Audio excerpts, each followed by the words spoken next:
Hey everybody, welcome back. Well, I'm really excited to make this announcement today regarding my guitar tabs, the ones you see in my videos here on YouTube, because I've gotten a lot of requests from people asking how they can get their hands on a copy of them.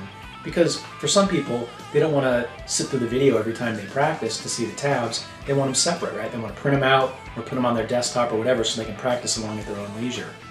And some of the people that had requested this actually made donations to the channel and then said, hey, can you send me a copy of this specific tab?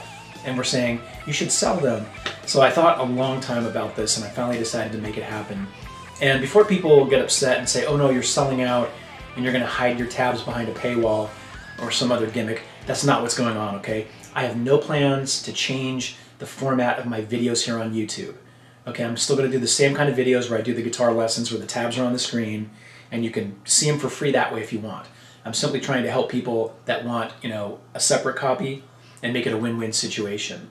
Okay. Now, some of you, if you're new to the channel, you might be wondering, okay, dude, what makes your tabs different from all the other tabs out there, including here on YouTube? And that's an excellent question, and I'll get to that toward the end of the video.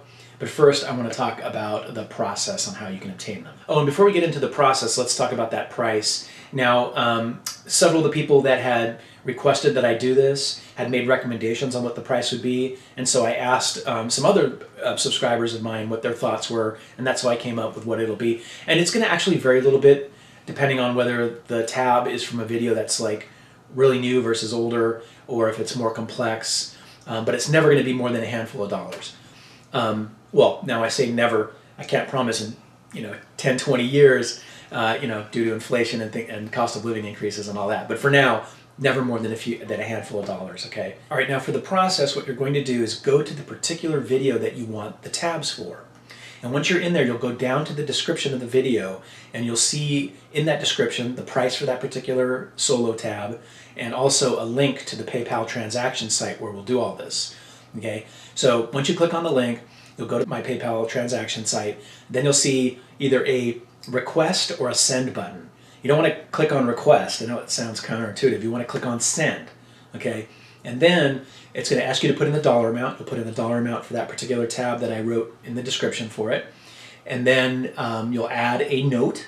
And in that note, you're going to want to include both the name of the solo that you want the tabs for, and you'll want to include your email address. And then once everything clears within PayPal and I get notification, I'll email you a copy of those tabs. And that's the way I'm going to do this for now. If it gets unmanageable and I can't keep up, then I'll look into like some sort of formal e-commerce site. And I'm trying to avoid that kind of hassle for now. All right, now let's talk about the format of the tabs. So it's going to come to you as a typical, JPEG file that everybody works with.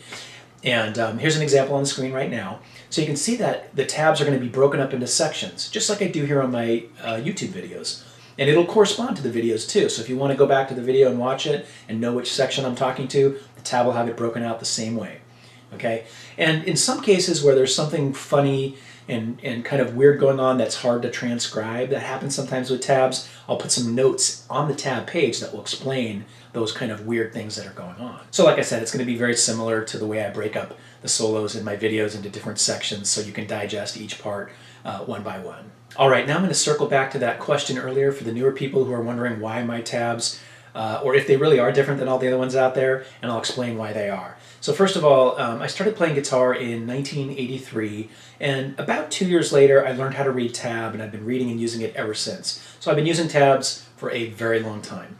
Now, most of you already know that the majority of tabs out there have errors. Okay, it's very rare to find a tab that's 100% accurate out there on the internet, especially when it comes to guitar solos, right? And so I tend to take a very different approach than most people. Like most of the tab lessons here on YouTube, people just take the common popular tabs and they throw them up there.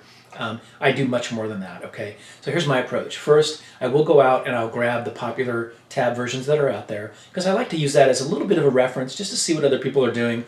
But of course, I don't stop there. Then, and this is the most important part, I take the original song or solo and I put it in my audio editing software. From there, I slow it down roughly anywhere from like 50 to 75% of the normal speed so I can hear each note more clearly. Okay, I want to capture every note accurately.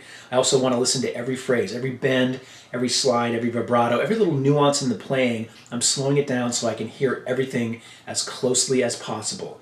Okay, that's the extra part of the extra due diligence that I do every time. There's a little bit more. Okay, and then from there I start creating the tabs using the Power Tab editor software, which I really love. The other thing I like to do is I will watch just about every video I can find of the original guitar player playing the solo live. Even though we know guitar players like to mix things up a little bit live quite often, you can still pick up some great ideas. So for example, in the Sweet Home Alabama solo, I did a lesson on this here on YouTube not long ago. The guitar player Ed King, who did the solo, instead of picking down here, at one point he comes up and he's picking the notes up here up on the fretboard. And it creates this really cool timbre that impacts the tone. And I would have never known he was doing that if I hadn't seen him do it live. In fact, in all the lessons I've seen of Sweet Home Alabama, I've never seen anyone else call that out. So things like that you can pick up. Plus where you play it on the neck, because like for example, if you play this, or you play it here, it's the same notes, you're just playing them on different strings. That has an impact on not only the tone, but also how everything pieces together. Because once I've got all those notes mapped out, and I start putting it all together, knowing where the original guitar player played it is going to help things become more fluid in the transcription and when you play it. Okay, so watching the person play it live, the original guitar player, is another thing that I do to make sure that I'm capturing all the little secrets and nuances within the playing. All right, everyone. Well, if you have any questions or comments, please leave them down below, and I will attempt to answer them as time allows. And if you have any feedback on the format, even if you don't buy the tabs, I'd love to hear from you and get your thoughts.